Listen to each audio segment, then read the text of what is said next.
tere õhtust Tallinn. Tere õhtust vaba Eesti.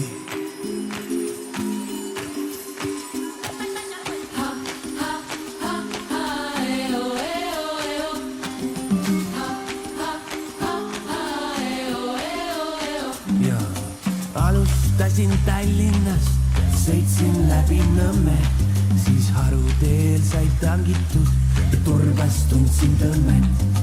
Ristilt ostsin söögipoolist, Lihulas tegin toobi ja kui jõudsin Virtsus kassasse, mu reisiplaan sai hoobi.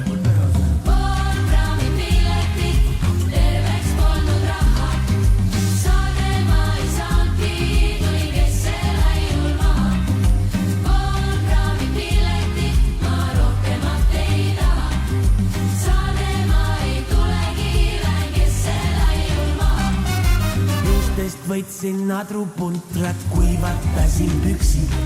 Ei märganud ühtki hingelist, kuid ma ei olnud üksi. Ei nüüd muret, torgin mind, teen rannani tuld. Ja kui tarvis tule hakatust, siis taskus selleks muld.